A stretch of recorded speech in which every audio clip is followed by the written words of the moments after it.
Hello again, everybody. My name is Toby. I'm the owner of Toby Wayne Studios. Today we're going to be molding up this Cthulhu magnet that I have sculpted. A couple of things to start. I like to kind of lay things out before I get started with mold making, because it is a particularly time-consuming and costly task. I like to make sure that things are laid out. There you see the little paper mold is going to go around this Cthulhu magnet to hold the silicone in place, and I've pre-measured and got all of my silicone and things ready to go. Once you get started, once the catalyst is added to the silicone, that's it. It starts to kick. So you better make sure you have all of your ducks in a row before you get going on this thing. It's always important to make sure that your silicone is properly mixed. You'll see here in a few minutes, once I get everything to a consistent color in this cup, I will proceed to transfer it into a second cup to make sure that all the sides and everything are scraped up and mixed.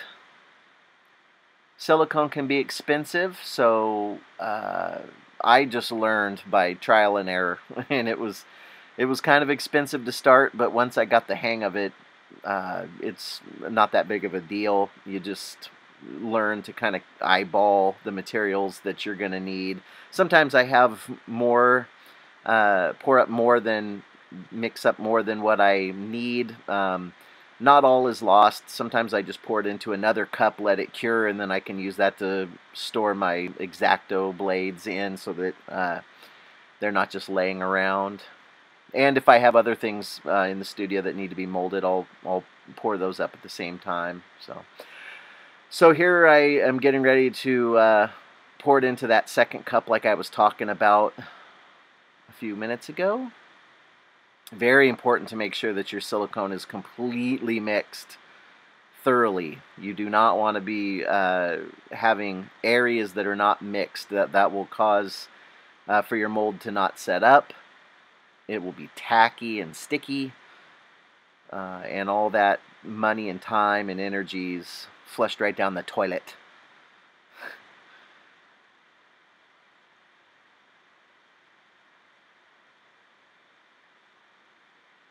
Scrape the sides of the cup to make sure that I get all the silicone out. A lot of the times when I mix up my silicone, when I'm mixing in my catalyst, I will add just a tiny bit more to make sure that it really gets enough catalyst to fire it off. I don't go overboard to the point where, and if you do add too much catalyst, it will mess with the times, but just a little bit more to help kick it off that much faster. I've never had any problems with that. It's better to get a little bit more catalyst than not enough. I believe it'll still fire off if you don't add enough catalyst, but it might take a little more time. And as you all know, time is of the essence. So I always add a little bit more. And also temperatures in your wherever you're working, studio, house, bathroom, wherever it is, the temperatures will also affect the cure time, and they have different types of silicone with different cure times. I always try to just, I'm not in that big of a rush, so I'll get like the 8 to 12 hour silicone that fires off in that time.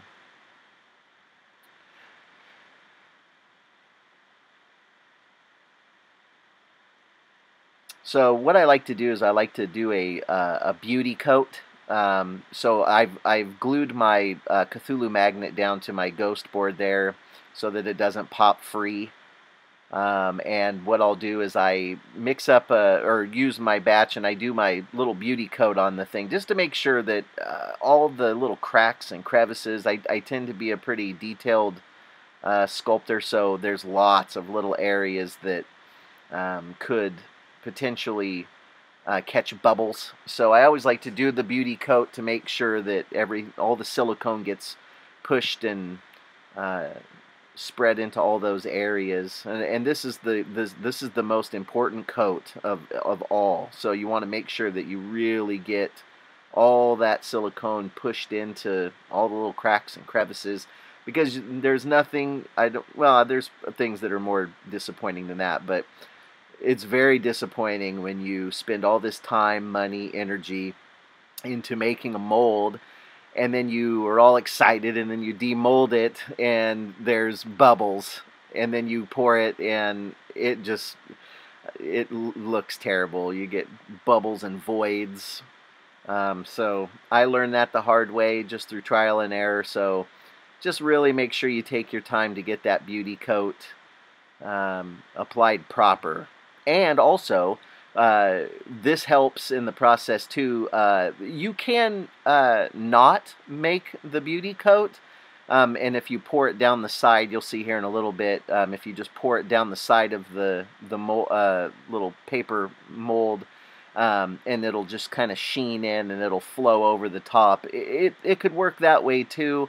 I'm just kind of a little more cautious, and I like to make sure that I get everything covered in silicone before.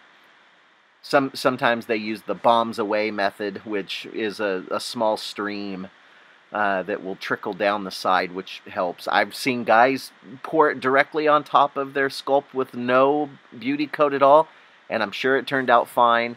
I'm just a little more paranoid, I guess, than the average guy. So I like to make sure that that silicone is completely covering whatever it is that I'm working on here.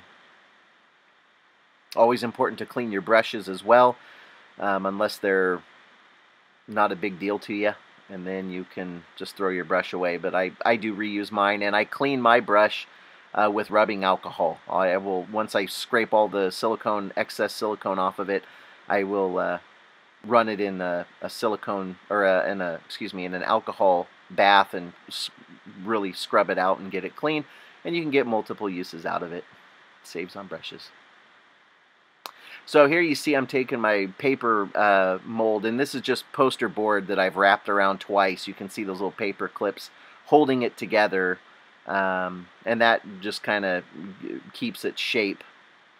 I believe I'm getting hot gluing this down. Word of caution, please be very careful when using hot glue.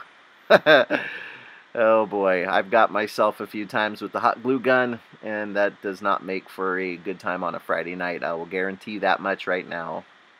But you want to make sure that your little paper mold is completely sealed down. Let that cure for a few minutes, that hot glue to cool, to really get a good seal. That hot glue is going to keep your silicone in. And that's very important. I've actually also made the mistake of missing a spot in my glue job, and silicone seeps out to the bottom. You pour it in and everything's fine, and then you come back 10 minutes later and a great big chunk of your silicone is missing now, and it's leaking out onto the floor, and that's very frustrating. So just take your time on this portion here.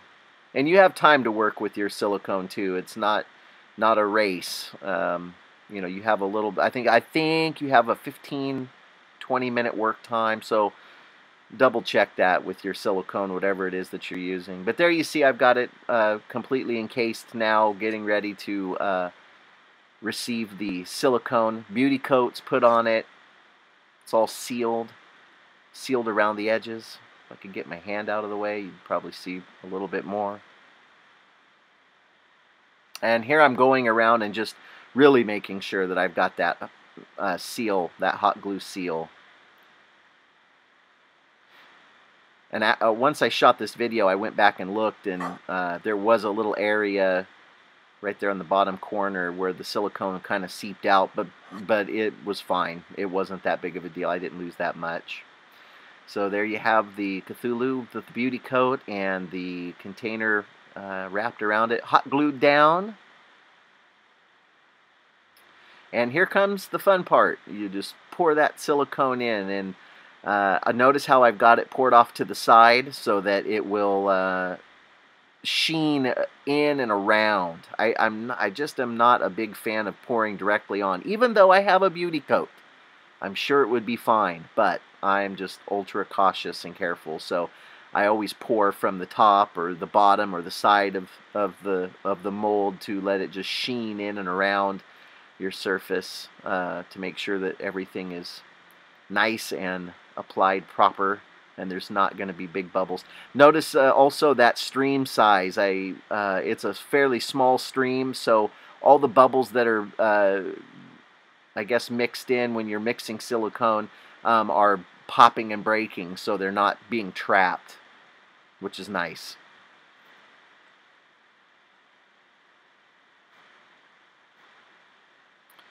Making sure that it's completely covering all the aspects of the sculpture. Here I'm just trying to get every single little ounce of silicone that I can out of this cup. Silicone, like I said, can be expensive, especially if you're a first timer and you're trying to learn, you know, the ins and outs and the way that this stuff is going to be. So it comes in time. Don't give up.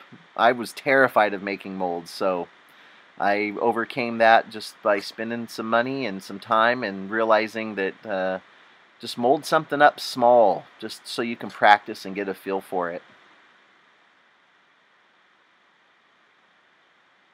Now, in this, I don't think I wasn't happy with as much silicone as I mixed up, so I went ahead and mixed up a second little batch just to make sure that I've got it covered. You want to make sure that you've got enough of that silicone covering, or you could have miscasts. So I'm just popping the little bubbles, and here comes the second batch that I mixed up. And when I say miscast, you want to make sure that that silicone is thick enough that it will cover, so that it's not going to tear through, I guess is what I'm trying to say. So anyway, that's pretty much it, folks. This is a small tutorial on pouring up silicone. I hope it was helpful. As always, if you have any questions, get a hold of me. Please spread the word. Like, share, subscribe to the Toby Wayne Studios page. I appreciate it very much. The support's awesome. Let me know what you guys want to see in the future. I'm always willing to make any kind of video and share my knowledge. So anyway, you guys are awesome. Thank you guys for spending some time with me today, and I appreciate it. I'll catch you guys later.